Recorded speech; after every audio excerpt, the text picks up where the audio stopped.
بسم اللہ الرحمن الرحیم۔ السلام علیکم، welcome to my YouTube channel. تو آج ہم بات کریں گے برٹش فیکٹس کے متعلق، یعنی برٹش کا کیا کردار رہا ہے۔ تو جو لوگ بھی میری ویڈیو پہ فرسٹ ٹائم آئے ہیں، پلیز ویڈیو کو لائک، شیئر اور سبسکرائب کر دیں اور بیل آئیکن پر ضرور کلک کریں۔ Thank you very much. تو چلیے سٹارٹ کرتے ہیں آج کی ویڈیو۔ برطانوی سلطنت کا آغاز 16ویں صدی کے آخر میں ہوا، جب انگلینڈ نے بیرون ملک اپنا اثر و رسوخ بڑھانے کی کوشش کی۔ ہسپانوی اور پرتگالی سلطنتوں کی کامیابی سے متاثر ہو کر انگلستان نے نئے علاقوں کی تلاش اور نو آبادیات بنانا شروع کر دی۔ ابتدائی توسیع میں اہم واقعات: 1497 جان کیبیوٹ، ایک اطالوی ایکسپلورر جسے کنگ ہنری 7 نے کمیشن دیا، نیو فاؤنڈ لینڈ، کینیڈا میں اترا۔ 1585 امریکہ میں پہلی انگریزی کالونی رونک قائم ہوئی، لیکن پراسرار طور پر غائب ہو گئی۔ 1607 میں جیمز ٹاؤن، ورجینیا میں پہلی کامیاب انگریزی کالونی۔ 1620 میں حجاج مے فلاور پر سوار ہو کر میساچوٹس پہنچے۔ 1660 کی دہائی انگلینڈ نے جمیکا سمیت کیریبین کے علاقے حاصل کر لیے۔ 1688 سے 1763 برطانیہ عالمی تنازعات میں ملوث ہے، بشمول فرانس اور اسپین کے ساتھ جنگیں اپنی نو آبادیات رسائی کو بڑھا رہا ہے۔ اسی عرصے کے دوران انگریزوں نے تجارتی نیٹ ورک، باغات اور بحری غلبہ قائم کیا۔ پہلی برطانوی سلطنت، جو کہ 1600 سے 1783 تک رہی، یہ مرحلہ تجارتی نو آبادیات اور تجارت کے ذریعے چلایا گیا، خاص طور پر بحیرہ اوقیانوس کے غلاموں کی تجارت۔ برطانیہ نے مغلیہ تجارت میں اہم کردار ادا کیا، غلام بنائے گئے افریقیوں کو امریکہ تک پہنچایا۔ ایسٹ انڈیا کمپنی، جو کہ 1600 سے ہندوستان اور ایسٹ انڈینز کے ساتھ تجارت کے لیے قائم کی گئی، بعد میں ہندوستان کے بڑے حصوں کو کنٹرول کیا۔ شمالی امریکہ کی کالونیاں: جدید دور کے امریکہ میں 13 کالونیاں برطانوی تجارت اور معیشت کے لیے اہم تھیں۔ پہلی سلطنت کا زوال، جو کہ 1776 میں امریکی انقلاب کا آغاز ہوا، جس کے نتیجے میں 1783 میں 13 کالونیوں کا خاتمہ ہوا۔ 1780 برطانیہ نے اپنی توجہ ایشیا، افریقہ اور بحر الکاہل کی طرف موڑ دی۔ دوسری برطانوی سلطنت، جو کہ 1783 سے 1920 تک جاری رہی۔ امریکہ کی شکست کے بعد برطانیہ نے ایشیا، افریقہ اور بحر الکاہل پر توجہ مرکوز کی۔ اس دور میں سلطنت کو سب سے بڑے عالمی طاقت بنتے دیکھا۔ کلیدی توسیعات: ہندوستان، جو کہ 1757 سے 1858، پلاسی کی جنگ: 1757 کے بعد برطانیہ نے بتدریج ہندوستان پر قبضہ کر لیا۔ رسمی طور پر برطانوی راج، جو کہ 1858 سے 1947 تک رہا۔ آسٹریلیا: 1788 میں برطانوی نو آبادیات کا آغاز سڈنی میں ایک تعزیری کالونی کے قیام سے ہوا۔ افریقہ: 19ویں صدی برطانیہ نے مصر، جنوبی افریقہ، کینیا، نائجیریا اور دیگر کو نو آبادیات بنایا۔ افیون کی جنگیں، جو کہ 1839 سے 1842 اور 1856 سے 1860 تک رہیں، برطانیہ نے چین کو تجارت کھولنے اور ہانگ کانگ پر کنٹرول حاصل کرنے پر مجبور کیا۔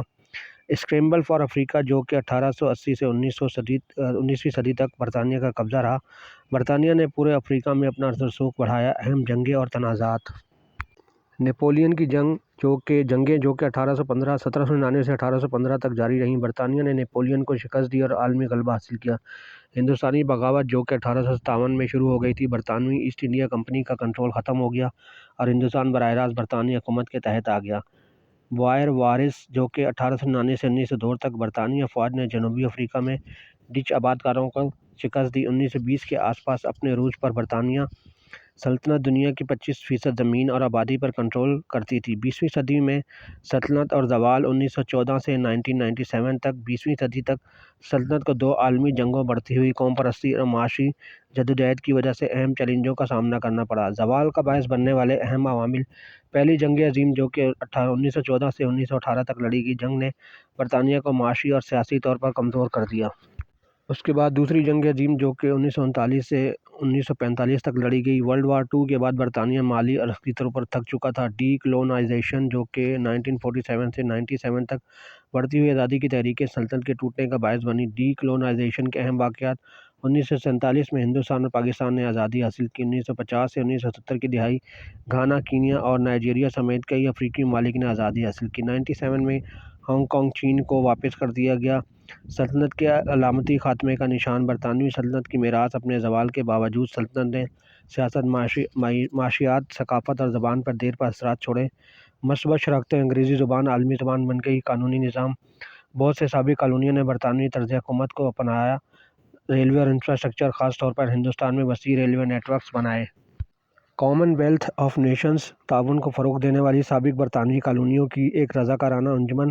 منفی اثرات: استحصال: سلطنت نے کالونیوں سے وسیع वसाइल निकाले, सकाफती तबाही, मकामी रवायात, ज़ुबानें और सनतें अक्सर दबा दी जाती थी। मसनूई सरहदें बहुत से माह बाद नौआबादियाती तनाज़ात बरतानियों की तरफ से खींची गई सरहदों की वजह से पैदा हुए कहत और इंसानी हकूक़ की खिलाफ वर्जियाँ। नौआबादियाती पॉलिसियों ने बड़े कहत में हिस्सा डाला, जैसा कि 1943 का बंगाल का कहत। अक़वाम की दौलत मुश्तरका अगरचे सल्तनत तहलील हो गई, 56 ममालिक सकाफ़ती और इक़्तिसादी ताल्लुकात को बरकरार रखते हुए दौलत मुश्तरका का हिस्सा बने हुए हैं।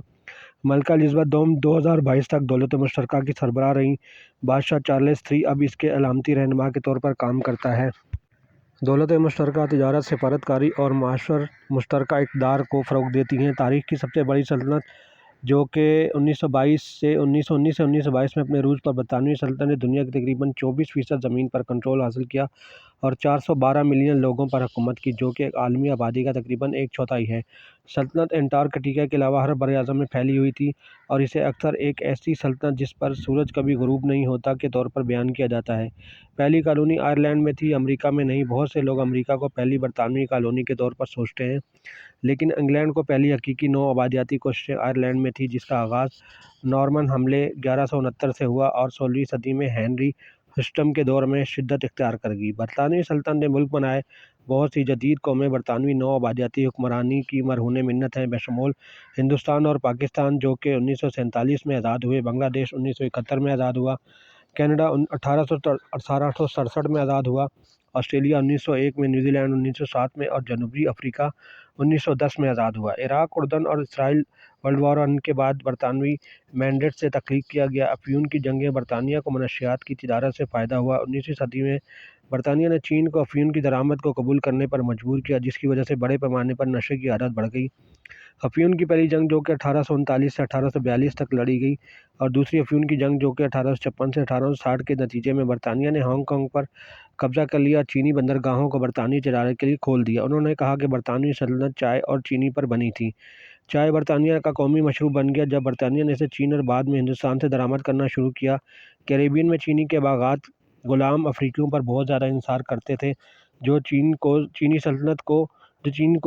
को सल्तनत की सबसे ज़्यादा मुनाफा बख्श सनतों में से एक बनाता है। बरतानिया ने अमरीका से पहले ग़ुलामी का खात्मा किया। ग़ुलाम तिजारत एक्ट 1807 ने बरतानी सल्तनत में ट्रांस अटलांटिक ग़ुलामों की तिजारत पर पाबंदी लगा दी। ग़ुलामी के खात्मे के कानून 1833 ने पूरी सल्तनत में सिवाय हिंदुस्तान के ग़ुलाम लोगों को आज़ाद किया। बरतानिया ने ग़ुलाम मालिकान को इनकी जायदाद के नुकसान की तलाफ़ी के लिए 20 मिलियन पाउंड इस वक्त अपने कौमी बजट का 40% खर्च किया। कुछ ममालिक ने लड़े बगैर बरतानवी सल्तनत को छोड़ दिया। कनाडा, ऑस्ट्रेलिया, न्यूजीलैंड ने पुरअमन मुआहदों के ज़रिए आज़ादी हासिल की। हिंदुस्तान या अफ्रीका के बरक्स वो बड़ी जंगों के बगैर आज़ाद कौमों में तब्दील हो गए। सल्तनत दोनों आलमी जंगों की एक बड़ी वजह थी। पहली जंग अज़ीम, जो कि 1914 से 1918 तक, सल्तनत ने हिंदुस्तान, अफ्रीका और कैरेबियन के लाखों फ़ौजियों को हिस्सा दिया। हांगकांग, जो कि 1997 तक बरतानवी कॉलोनी रहा, जो इसे चीन को वापस कर दिया गया, यह बरतानवी हुकूमत से निकलने वाला आखिरी बड़ा गैर जजीरे वाला इलाका था। बरतानवी सल्तनत ने मसनूई सरहदें बनाई, बहुत से जदीद तनाज़ात नस्ली या सकाफ़ती तकसीम पर गौर किए बगैर नौ-आबादियाती दौर की सरहदों से पैदा होते हैं। मिसालों में शामिल हैं भारत पाकिस्तान, कश्मीर का तनाज़ा, इसराइल फ़लस्तीन का तनाज़ा, नाइजीरिया का नस्ली तनाव। दौलत मुश्तरका ने बरतानवी सल्तनत की जगह ले ली। डीकोलोनाइजेशन के बाद बरतानिया ने 56 ममालिक का एक ग्रुप कॉमनवेल्थ ऑफ नेशंस कायम किया, जिनमें अक्सर साबिक़ कॉलोनियाँ थीं। दौलत मुश्तरका तिजारत, सिफारतकारी और सकाफ़ती ताल्लुकात को फ़रोग़ देती है। आखिरी सोच ये है कि सल्तनत की मखलूत मेरास, मस्बत पहलू, इंफ्रास्ट्रक्चर, तालीम, गवर्नेंस, अंग्रेज़ी का फैलाव, आलमी तिजारत, और मनफी पहलू क्या है, इस्तेहसाल, कहत, ग़ुलामी, जबरी मशक्क़त, नस्ली तनाज़ात। बरतानवी सल्तनत ने जदीद दुनिया को तश्कील दिया, लेकिन इसकी मेरास मुतनाज़ा है। बरतानिया 400 साल तक हुकूमत करता रहा मुख्तलिफ़ ममालिक के ऊपर। बरतानिया का एक लंबे अरसे तक असर रसूख़ कायम रहा और बरतानिया ने अपने जो भी मामलात हैं उनको आखिर में, जब बहुत से ममालिक ने आज़ादी की लड़ाई लड़ी और अपने आज़ाद हुए अपने ममालिक, तो फिर उस सूरत में जो है बरतानिया ने उसके ऊपर भी अपने सकाफ़ती, माशी और असरात छोड़े। तो वीडियो आपको कैसी लगी, प्लीज़ कमेंट सेक्शन में अपनी राय का इज़हार करें और चैनल को ज़रूर सब्सक्राइब करें। Thank you.